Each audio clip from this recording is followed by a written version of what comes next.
Hello दोस्तों, आपका हमारे चैनल अल्फ़ा माजरा एजुकेशन पर स्वागत है। जैसा कि आपको पता है, हमारे चैनल पर हर रोज़ अब नई वीडियो आने लगी है साइंस से रिलेटेड। हमने नई सीरीज चलाई है 1000 क्वेश्चन की। हम 1000 क्वेश्चन करेंगे। ये सीरीज चलाई है हमने 1000 क्वेश्चन की। हम डेली 60 या 70 क्वेश्चन करेंगे विज्ञान के। तो डेली हमारी वीडियो को देखने के लिए चैनल को सब्सक्राइब कर लें। तो चलते हैं क्वेश्चनों की तरफ। पहला क्वेश्चन है, ऊर्जा का एसआई मात्रक क्या है? तो आपको उत्तर दिख रहा होगा, जूल। जो ऊर्जा का एसआई मात्रक है वो जूल होता है। तो दोस्तों, हम लास्ट में टेस्ट भी लेंगे।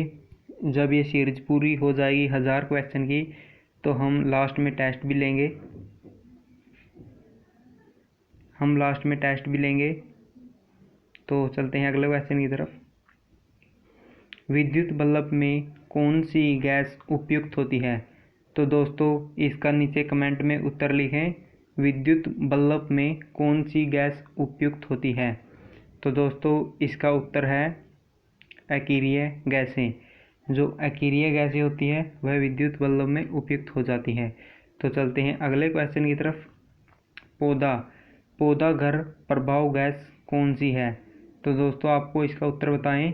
पौधा घर प्रभाव गैस है वह कौन सी गैस है जिसे पौधा घर प्रभाव गैस कहते हैं? तो दोस्तों, वह है CO2 यानी कि कार्बन डाइऑक्साइड गैस। दोस्तों, यह हमारे एग्ज़ाम के लिए बहुत इम्पोर्टेंट क्वेश्चन है। CO2 की फुल फॉर्म है कार्बन डाइऑक्साइड। जो रात में वृक्ष होते हैं उनके द्वारा यह छोड़ी जाती है, इसलिए हमको वृक्ष के नीचे नहीं सोना चाहिए। तो चलते हैं अगले क्वेश्चन की तरफ। तरल अवस्था में पाई जाने वाली अधातु कौन सी है? तो दोस्तों, इसमें पूछा गया है कि तरल अवस्था में पाई जाती है कौन सी धातु, तो वह कौन सी है? तो दोस्तों, नीचे कमेंट में करिए कौन सी धातु है। तो दोस्तों, ये है ब्रोमीन। ब्रोमीन धातु है जो यह तरल अवस्था में पाई जाती है। तो चलते हैं नेक्स्ट क्वेश्चन की तरफ। भूकंप है जो यह किस उपकरण के द्वारा मापते हैं? भूकंप को हम सिस्मोग्राफ के द्वारा मापते हैं। तो दोस्तों, ये हमारे एग्ज़ाम के लिए बहुत इंपॉर्टेंट क्वेश्चन है, यह कई बार पूछ लिया जाता है। तो हम भूकंप को सिस्मोग्राफ के द्वारा मापते हैं। तो चलते हैं नेक्स्ट क्वेश्चन की तरफ। सोर्स।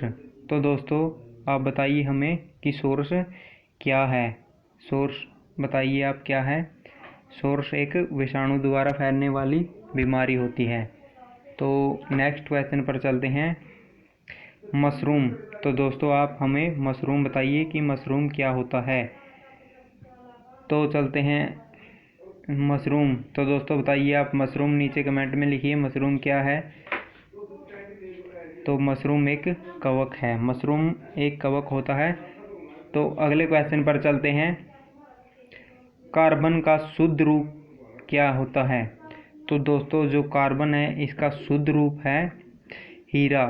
हीरा जो कार्बन का शुद्ध रूप हीरा होता है, और इसके अपरूप भी होते हैं। तो नेक्स्ट क्वेश्चन पर चलते हैं। किसकी कमी से हमें घेंघा रोग हो जाता है? तो दोस्तों, इसका कमेंट में लिखें कि घेंघा रोग हमें किसकी कमी के कारण होता है। तो ये आयोडीन की कमी से हमें घेंघा रोग हो जाता है। तो नेक्स्ट क्वेश्चन पर चलते हैं। दाद। तो दोस्तों, हमें दाद है जो दाद हो जाते हैं कई बार, तो यह किसकी कमी से होते हैं? तो दोस्तों, नीचे कमेंट में लिखिए कि यह किसकी कमी से होते हैं। जल्दी से जल्दी टाइप कीजिए। तो अगले क्वेश्चन पर चलते हैं। और दोस्तों सॉरी, दाद हैं जो कवक की कमी के कारण हो जाते हैं कई बार। नेक्स्ट क्वेश्चन पर चलते हैं। एक रासायनिक यौगिक है। तो दोस्तों, एक रासायनिक यौगिक है अमोनिया। तो दोस्तों, जो अमोनिया होता है, ये अमोनिया है होता है जो यह एक रासायनिक यौगिक होता है। ठीक है दोस्तों। तो नेक्स्ट क्वेश्चन पर चलते हैं। द्रव्यमान। तो बताइए दोस्तों, द्रव्यमान का एसआई मात्रक क्या है? तो दोस्तों इसके बारे में नीचे कमेंट में लिखिए, जल्दी से जल्दी टाइप करें। द्रव्यमान का एसआई मात्रक क्या होता है? किलोग्राम। हम द्रव्यमान को, जो द्रव्यमान का एसआई मात्रक होता है वह किलोग्राम होता है। हम द्रव्यमान को किलोग्राम से कोऑर्डिनेट करते हैं। अगले क्वेश्चन पर चलते हैं। शरीर के ऊतकों का निर्माण किससे होता है? तो दोस्तों ये इम्पोर्टेंट क्वेश्चन आ गया है। शरीर में जो ऊतक होते हैं तो उनका निर्माण किससे होता है, यह आपको बताना है। तो नीचे कमेंट करिए। तो इसका उत्तर है प्रोटीन से। शरीर के ऊतकों का निर्माण हम प्रोटीनों से करते हैं। अगला क्वेश्चन है, केंचुए की कितनी आँखें होती हैं? तो दोस्तों मैं आपको बता दूं पहले ही कि केंचुए के पहले तो कोई आँख ही नहीं होती है। ये क्वेश्चन ही गलत है, लेकिन हम इसको ऐसे गलत भी नहीं लिख सकते, क्योंकि ऑप्शन में ऐसा भी मिल जाएगा कि एक भी नहीं। दोस्तों हम इस ऑप्शन को पर टाइप कर सकते हैं। तो दोस्तों आप भूलिए मत कि हम लास्ट में एक टेस्ट भी लेंगे। आप देखते रहिए। हम सीरीज के जब 1000 क्वेश्चन हो जाएंगे तो हम अंतिम में एक टेस्ट लेंगे, तो आप उस टेस्ट को पूरा दीजिए। अगला क्वेश्चन पर चलते हैं। ध्वनि की गति धीमी क्यों होती है? तो दोस्तों आप बताइए कि ध्वनि की जो गति होती है वह क्यों धीमी होती है, इसका क्या कारण है? तो दोस्तों हम बताते हैं इसका कारण क्या है। हवा इसका एक मेन कारण है, क्योंकि ध्वनि की गति होती है जो उसको हवा ही उसको अपोजिट करती है। तो गुब्बारे, ये भी दोस्तों बहुत फेमस क्वेश्चन हो लिया। आप बताइए इसको, गुब्बारे में कौन सी गैस उपयोग होती है? जल्दी जल्दी कमेंट करिए, बहुत आसान क्वेश्चन है। तो गुब्बारों में हीलियम गैस का प्रयोग किया जाता है। खाने को ज़्यादा पकाने से कौन सा अम्ल है जो नष्ट हो जाता है? खाना को जब हम ज़्यादा पका देते हैं तो यह फोलिक अम्ल होता है जो वह नष्ट हो जाता है। दोस्तों हमें कई चीज़ें होती हैं जो ज़्यादा पकानी भी नहीं चाहिए, क्योंकि हमें इसकी भी शरीर में आवश्यकता होती है। इसलिए जितनी उसकी मांग होती है उतना ही इसको पकाना चाहिए, वरना इसकी शरीर में कमी हो जाती है और हमारी बीमारी का कारण भी ये बन जाता है कई बार। पॉलीथीन, तो दोस्तों इसका बताइए, पॉलीथीन किसका बहुलक है? तो दोस्तों बताइए, जल्दी से जल्दी उत्तर बताएं, पॉलीथीन किसका बहुलक है? तो ये है इथिलीन का। विद्युत रूप में परमाणु क्या है? तो दोस्तों विद्युत रूप में परमाणु क्या है? उदासीन होता है परमाणु। तो चलते हैं।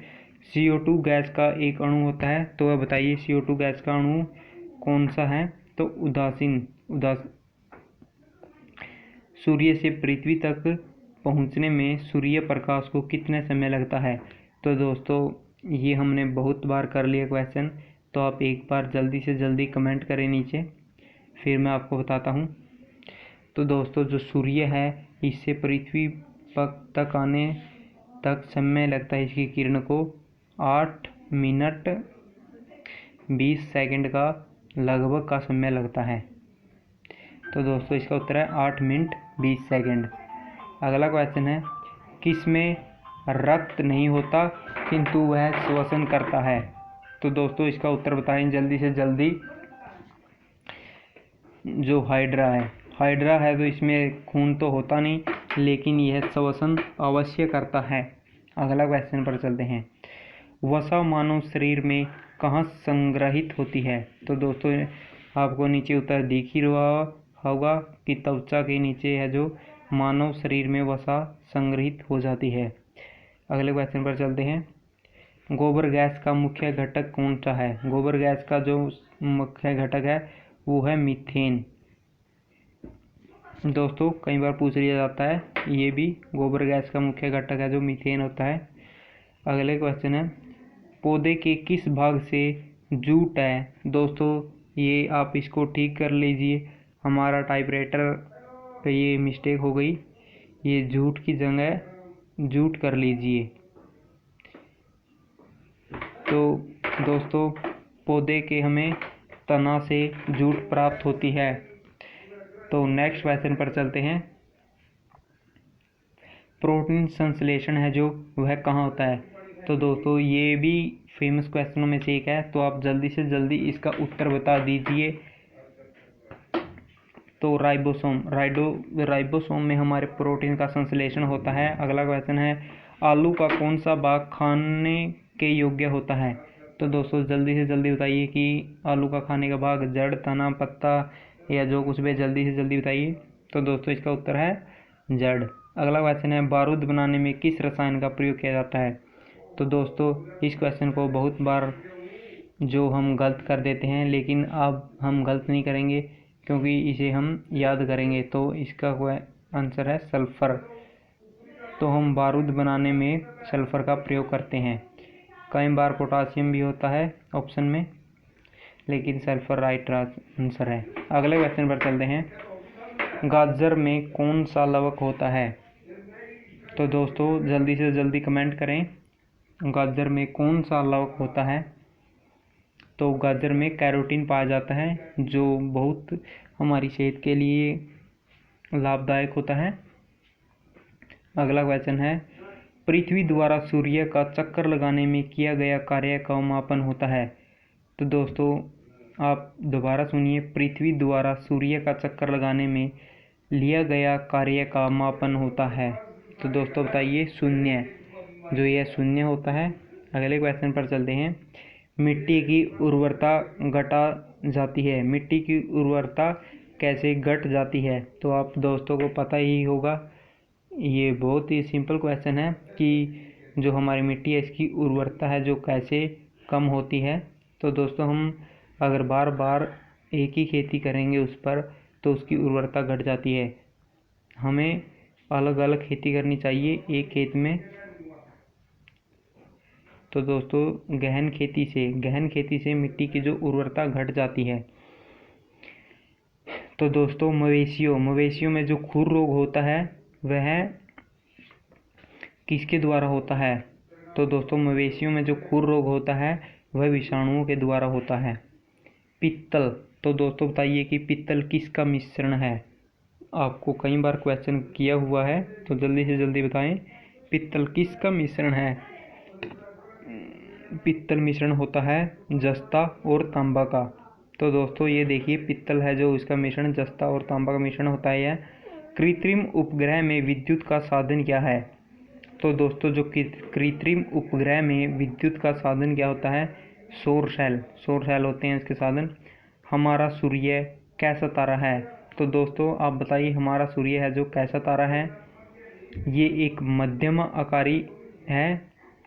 तो दोस्तों अगला क्वेश्चन है, समतल दर्पण द्वारा बना प्रतिबिंब होता है आभासी। जो समतल दर्पण है उसके द्वारा प्रतिबिंब बनाया जाता है वह आभासी होता है। तो दोस्तों हम आपको एक दिन इन सभी के बारे में अच्छी से अच्छी नॉलेज देंगे, दर्पण का और कई देखेंगे। अगले क्वेश्चन पर चलते हैं, अदरक क्या है? तो दोस्तों अदरक एक परिवर्तित तना होता है।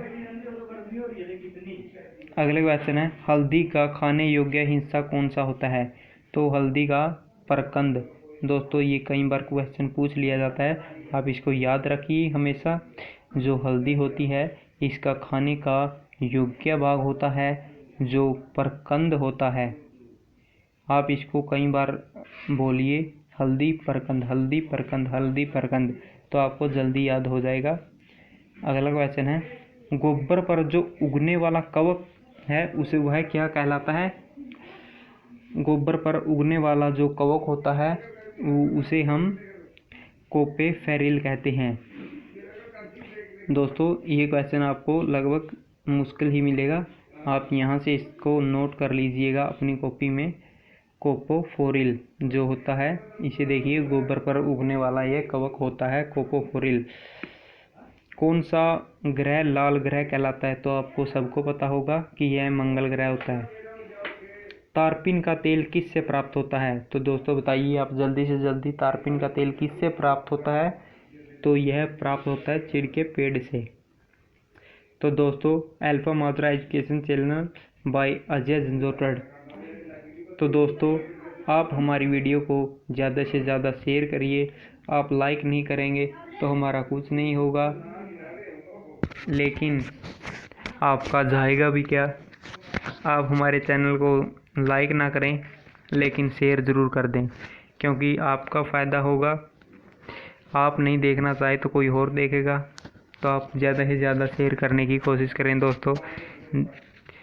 तो हमारी कल के वीडियो देखने के लिए चैनल को सब्सक्राइब भी कर सकते हैं। अगर आपको अच्छा लगा तो लाइक भी कीजिए और शेयर तो ज़रूर करिए।